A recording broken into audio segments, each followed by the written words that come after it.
Hello, I'm Jonathan Medina, and today we're going to do some Q&A. So I put out there on my socials, hey, ask me some questions, and I'll give you some answers. So I picked 5 questions with varying topics. So some of the topics are fun commander topics. Others, are kind of magic finance. They fall in the magic finance realm. So let's dive in. First question is from Tony Sloan.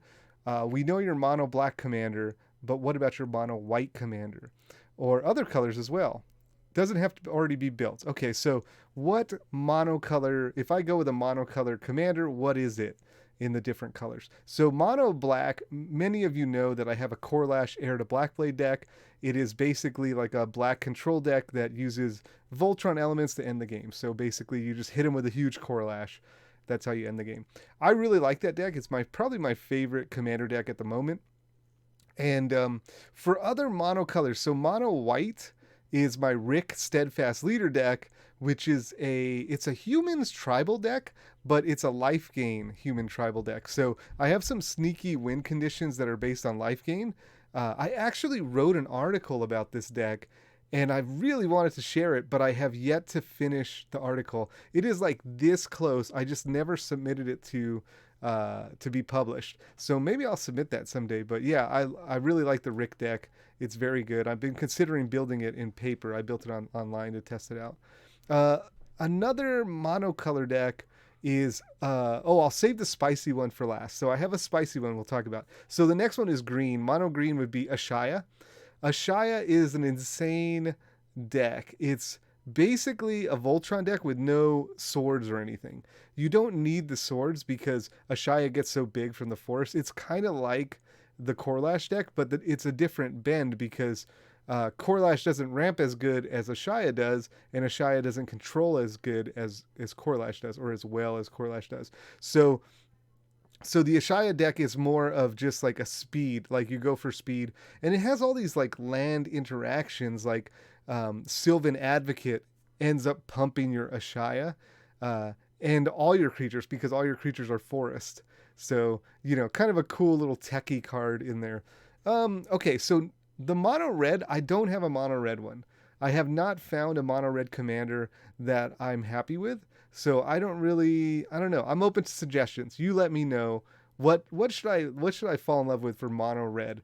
Now, the spicy meatball is the mono blue deck, and for that one I'm running Tetsuko Umezawa Fugitive. And what this is it's one in a blue, and I believe it's a 1/3, and it says that creatures with power 1 or toughness 1 cannot be blocked. So this is actually a mono blue infect deck. And the idea is you get through with like one infect creature, hit someone, and then you start to proliferate the infect onto them. So that's my deck. It's like playing on hard mode. It's very difficult to win with that deck, but it is a fun deck. And, even though people moan and groan when you cheese them out, still a lot of fun. So those are my monocolor commanders. Next question is from Taylor, my good friend Taylor. What is the life cycle of bulk magic cards? That's a good question. I'm not sure what Taylor means by this question, but I assume what they mean is, what happens, like the way that I picture it is like the circle of life, right? Like from being born to like its final resting place, what happens with bulk, right? And what I find is that it's a cycle. When somebody opens a pack, there's cards left over that they don't use that are not of value.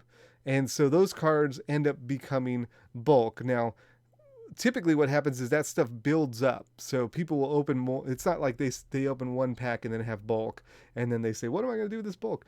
What they usually do is they open lots of packs and then they end up with stacks and stacks of magic cards. And then they say, I got to get some of this stuff out of here.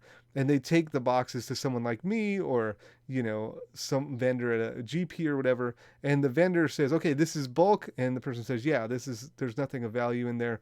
And so the vendor will buy it at a bulk rate. And then some interesting things happen. Essentially, what will happen is the vendors will then take the bulk.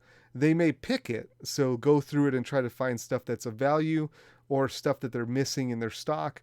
And then they take that bulk and they usually sell it to another vendor. And the other vendor will do the same thing. They'll take it, they'll pick it, the stuff that they need for their stock. And a lot of times it's just passed around. It's like a cycle from one vendor to another at varying rates, right? So a vendor might pay $2 to $3 a thousand on bulk, and then they might sell it to another vendor for $4 a thousand. And then that vendor might sell it to somebody for $5 a thousand. And the person who buys it for $5 may take it and make like eBay instant collections, or you see a lot of that. Some people need the bulk to put, there's these kits on Amazon, instant collection, 1,000 magic cards, or on eBay, 1,000, 10,000 magic cards, or, a lot of that stuff is made of bulk. So people skim the bulk to do that and then may pass it on to the next person. So I don't think there's anywhere where bulk dies. I think it's cyclical until it sits in one place for a long time, and then it's not really bulk again. It's bulk, but it's like unpicked bulk after a number of years, right? Because stuff changes and cards go up in price. So, at that point, it just starts a cycle again. They pick it and then pass it, pick it and then pass it. Anyways, I'm spending a lot of time on these questions, so hopefully I can get through the rest of them in a good amount of time. All right, so third question is from Nathan. What IPs are you looking forward to in Premier sets or Secret Lairs? So like the IPs like they did, The Walking Dead, they did Godzilla. What am I looking forward to? I would love to see some retro video game crossover.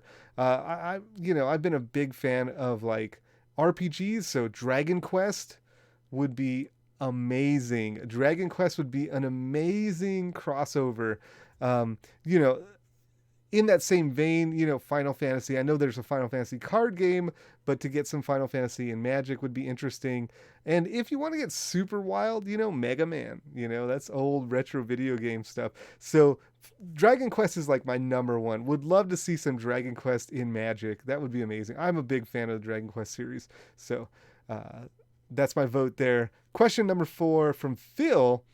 Oh, this is a spicy one.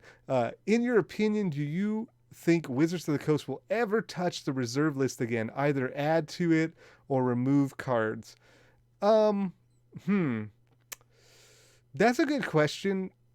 When I first read this question, I thought you meant would they ever like reprint cards, but I think this is a more nuanced question. It's maybe a better question.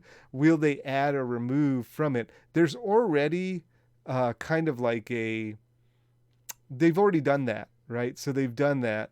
And the interesting thing about the reserve list is that Wizards has printed cards that are like reserve list cards, and some would even say better than some reserve list cards. So, I do think like, I think if you ask me in the rest of the lifetime of Magic, will something happen with the reserve list? I'm going to say yes. I think that at some point in the future, Wizards will find a reason to make an edit to the reserve list, or to find a loophole in some way, like printing the cards in gold border or silver border as a collector edition. Something like that is going to happen with the reserve list. I don't think it can stay where it is with such a contentious cloud around it. And also there's a lot of money in this question, so it's reasonable to like consider it, for Wizards to consider it. They're making a lot of money now, so maybe they don't need to pull out the trump card, but maybe when they stop making a lot of money, maybe it's time for the trump card to come out and like them to do something with the reserve list. All right, last question. What's your favorite pull you've ever gotten? This one comes from Billy Mack on Twitter. Not necessarily the most valuable, but something that gave you a rush. So here it is. I knew the answer to this as soon as you posted it. When Zendikar came out and had fetch lands in it, my friends and I bought a case. So each friend of mine, like me, my friend Eugene, I think my friend Maitland might have, or maybe it was just me and Eugene, we both bought a case of Zendikar, Japanese Zendikar, because we wanted foil Japanese fetch lands. I opened the entire case and I was so bummed out because I didn't open any Japanese foil fetch lands. And in the last box, probably among the last number of packs, I opened a foil Japanese Misty Rainforest, which is the one that I wanted, and I lost it. And my wife actually celebrated with me because she was like, "Wow, that was the one you wanted, right?" And I was like, so there was two things going on there. Number one, I was feeling pretty bummed out because I didn't get there, but then we got there, and so I was so happy. And the second thing, for my wife at the time to acknowledge Magic and be like, I understand that was something you wanted, was just like two things that came together really nicely for me. It was made a really great moment. So those are the 5 questions. I hope you enjoyed this Q&A. And if you have any more questions, put them out there. Put them in the chat, put them in the comments, and we'll tackle them together. Thank you for watching. Bye-bye.